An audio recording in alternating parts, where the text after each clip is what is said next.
I miss flying. The last time I flew was on the Arrow, end of 58. Yes. Janusz Zurakowski hasn't flown a plane in 40 years. An immigrant from Poland, he was once Canada's most famous test pilot. He was at the center of the biggest aviation story in Canadian history. As Janusz Zurakowski climbed into the cockpit, 10,000 Avro employees watched tensely from the edge. Jan took the Avro Aero on its first flight and made our pride soar. Canada was leading the world in aviation technology, but when the Aero program was suddenly canceled, Jan's career as a pilot was over.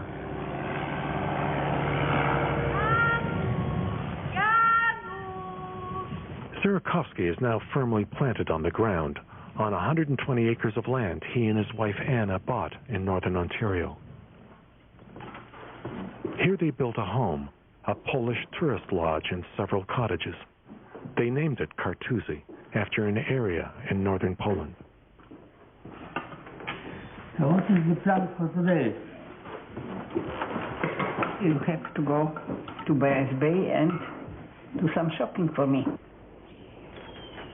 After the Arrow, Jan's teammates left for lucrative aviation jobs in Britain and the U.S.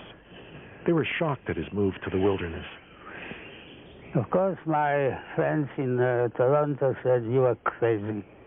Going to the place like this into the bush, you will waste your son's future." Jan is deeply rooted here. But when he was young, life was unsettled. As a boy, he was forced to leave places like this.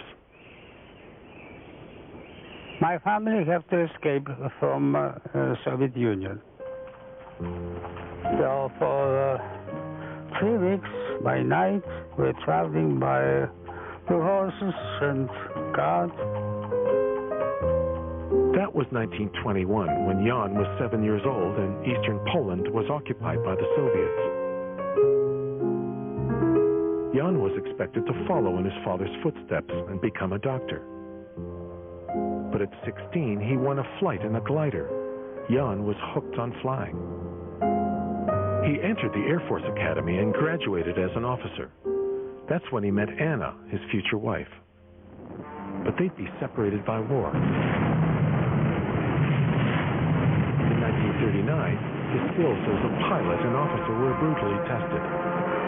Germany invaded Poland and began an occupation that lasted 5 years. Polish resistance collapsed. We were instructed to leave Poland. Then we moved quickly to France, then from France to England. He flew Spitfires under RAF command, becoming the decorated leader of the Polish squadrons. In 1944, Jan trained at the prestigious Empire Test Pilot School. Anna finally managed to escape from Poland. They married and settled in England, where Jan worked as a test pilot for the Gloucester Aircraft Company. He made a name for himself when he set a world airspeed record between London and Copenhagen. He was flown at Farnborough by Squadron leader Zurakowski, a Battle of Britain pilot, the first man to do a double cartwheel in a jet aircraft. And created a new aerial maneuver, the Zurabatic cartwheel. But despite those successes, Jan and Anna never felt at home in England. My wife did feel a bit unhappy that in England, anybody who got the name on ski is always a stranger, foreigner. And in Canada, that's the new Canadian, that's all, right? In 1952, Jan was recruited by the Avro Aircraft Company. We moved to Canada because we were thinking that Canada is better for the future of our boys. It was better for Jan as well, because Avro Aircraft was developing the CF-100 for service in the RCAF. Avro needed accomplished test pilots like Jan who could take the aircraft to new heights and speeds. I wanted to know what would happen if pilot accidentally would exceed the speed limit. Jan made headlines when he was the first person to break the sound barrier in Canada. He did it in an aircraft never designed to fly that fast. He continued to put the aircraft through its test program, establishing himself as one of Avro's top test pilots. When Avro Aircraft rolled out its new jet interceptor, the Arrow, Jan had proven he had the right stuff.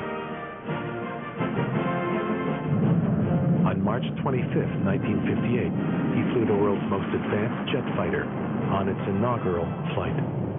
The Arrow was quite outstanding from a performance point of view. His wingman was fellow Pole and friend, Spud Potocki. The radio chatter was filled with Polish accents.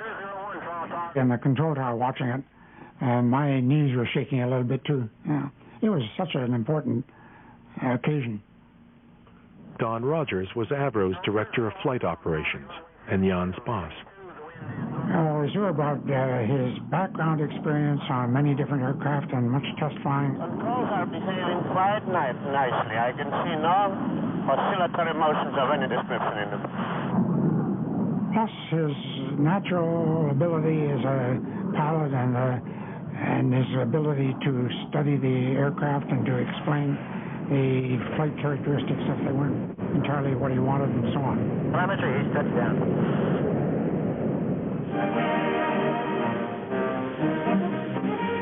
Canadians were proud. They considered this aircraft as a symbol that Canada could design, could work, could be leading the world, really. Then, 11 months later, disaster. February 20th, 1959 is known as Black Friday. 20,000 people lost their jobs. In a monumental act of vandalism, Prime Minister John Diefenbaker ordered every Arrow destroyed. All the jets, all the plans, all the research.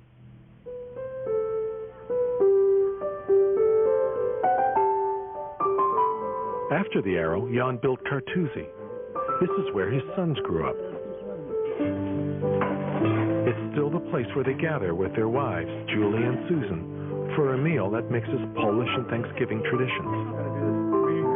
As usual, the talk between Mark and George is about flight and family.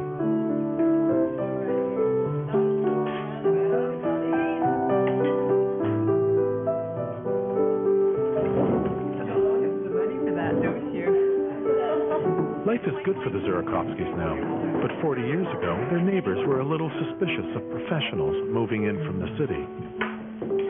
You see, at first we didn't feel that we were accepted and very welcome. They thought that our life was very easy and their life was very hard. But later on, when they knew more about the past of my husband, it's changed little by little, and I think now they are very proud of him, that he's living here. This isn't the first time Jan was underestimated. When he arrived in Canada, he was greeted by the press. He was not exactly what they expected. So one of the reporters, he described me very nicely and said that I'm small, bald, and I look like anything but pilot. Because at the time, our pilots, test pilots in Hollywood, they were at least 6 foot tall and blonde and curly.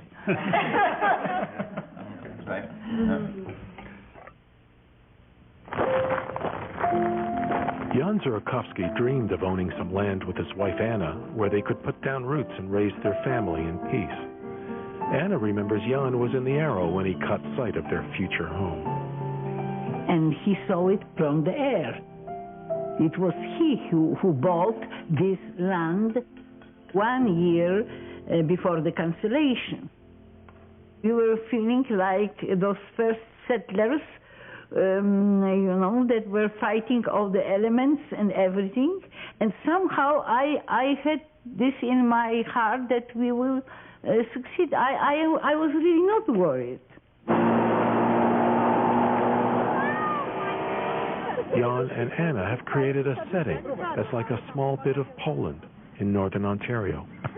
Polish families come to Kartuzy Lodge from all over Canada and the U.S.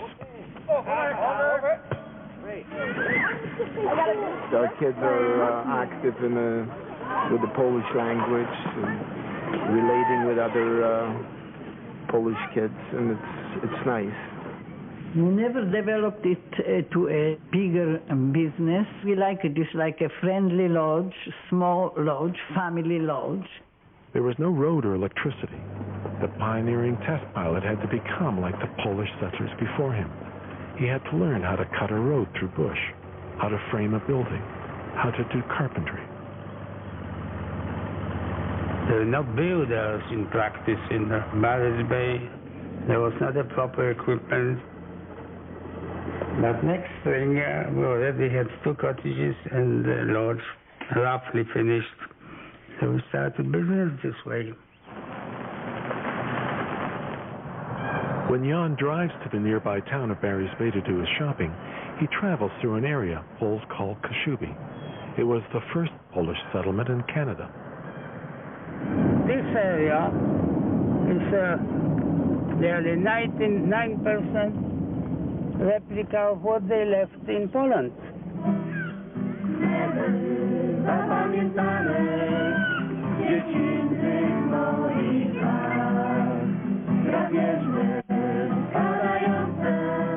Fourteen families of Polish Kashubs immigrated here in the 1850s. Their homeland had been occupied by Prussians. They were forced off their farms, forbidden to speak their language or practice their religion.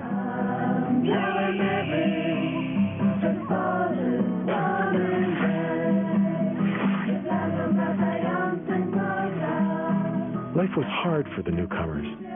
One settler wrote, "The land is rugged, and there are so many rocks that 100 walls of China could be built." Through sheer will and optimism, the community grew. No więc lista jak zwykle. Lista jak zwykle, dobrze. Kawałek kiełbasy wiejskiej. Polish is spoken in many of the local businesses, like Marianne's Delicatessen, where Janusz is a frequent customer. Dziękuję. Okay. Do widzenia.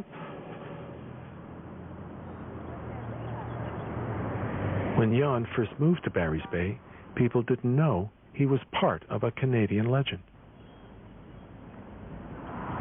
When high school teacher Mark Robbins learned that a famous pilot was one of his neighbors, he asked Jan to speak to his students. He saw their interest and asked for Jan's help to write a book about the Arrow. He's an aviation hero well before the Avro story, and yet he's the calmest and most gentle-mannered, modest man I think that I've ever met. Well, I thought this would be a good place, so let's take a look at the book, and I'll let you know how it's coming along. You haven't seen the final version of the book yet, I don't think. What has he done? Well, it's looking very nice. It's looking very nice. First of all, you saw the plane before. Yes. That we're building. The kids can build it very easily just by pulling the airplanes out of the book. Yes. And by folding them. And the instructions are really simple. And then the forward that you provided us with. Yeah, you look good there, don't you? Yes. Hi, I'm Zurakowski. I would be really, really pleased if you could sign one of these, and I'll give you one, but I want one with your signature, if you don't mind. Pleasure. Okay, right there. Right there. Yeah, please, if you don't mind.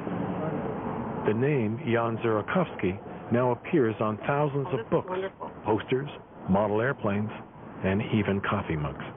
It's a pleasure. Thank you very, very much. Thank you very much. He gets free coffee for 6 months. Jan always gets asked to explain why the Arrow was killed. I just want to know how you feel about the government that was in power at that time, how they were in charge of breaking the airplane to pieces, and I want to know how you felt that they made that decision to have it ripped to pieces. I think because it was a good aircraft, really, and they were afraid that new government could reverse the issue and start producing it. So that's why they wanted to destroy everything, to make it impossible to reproduce the aircraft later. But George? After the Arrow, Jan never flew another plane. But there's one side of the story that's never been told. Well, when he stopped flying, he literally stopped flying. He hasn't had a license. Mind you, I don't even know if he had a license when he was flying. He had a license. No, he didn't. He didn't know his Morse code or something like that. And somehow he always managed to go around all the requirements like this and delay them and postpone them. To this day, Dad, do you have a pilot's, did you ever have a legal pilot's license?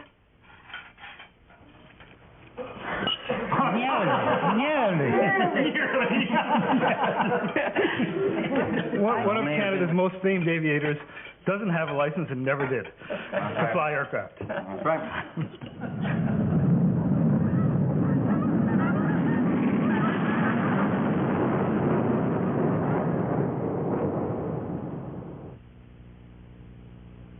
Jan Zurakowski can reflect on a life of achievement.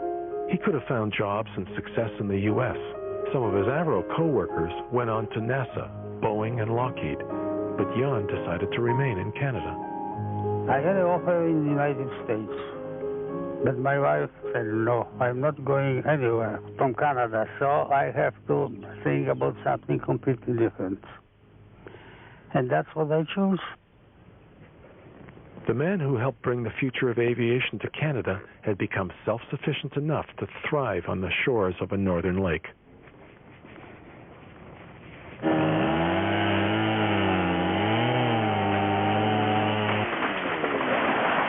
To improve the land around his lodge, Jan planted over 15,000 seedling trees. At 84, he's still handy with a chainsaw as he thins out his woodlot. I don't know how I'm supposed to feel at my age, but my wife said that I'm in good shape. At his heart, Jan is an inventor. He loves tinkering, not just mechanical repair, but designing and building innovative vehicles. Ready?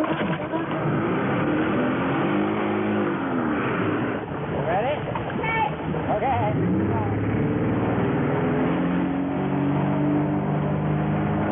He enjoys going out on Lake Kamieniskeg with son George and granddaughter Krisha.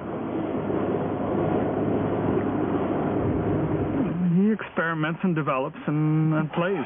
A cross between experimental research and just plain tinkering. This boat is one of his first hydroplane designs. Jan used his aeronautical experience to design and build this boat. It's a three-point hydrofoil that's faster and more stable than conventional craft. His know-how and imagination have created a variety of vehicles, some practical, others a bit eccentric. He's built kayaks and sailboats and catamarans and all kinds of different contraptions. Dual kayaks with a motor, an airplane, little motor and propeller. It used to be a topic of conversation what I would arrive to school, because I used to go to school by these contraptions. And this is, you got to remember, this is before the days of snowmobiles. So this was actually quite a practical thing. I was able to get across and go to school with this thing. It was powered by a Volkswagen engine with it was basically looks like some of these Everglades swamp buggies. It had basically a propeller, but it would go across the snow or ice or water or whatever you wanted it to go across. Jan's study is cluttered with the reminders of his contributions to aviation. This is where he devotes his time to setting the record straight. More and more Canadians are writing to ask for his version of what happened to the Arrow. Jojo, that's you.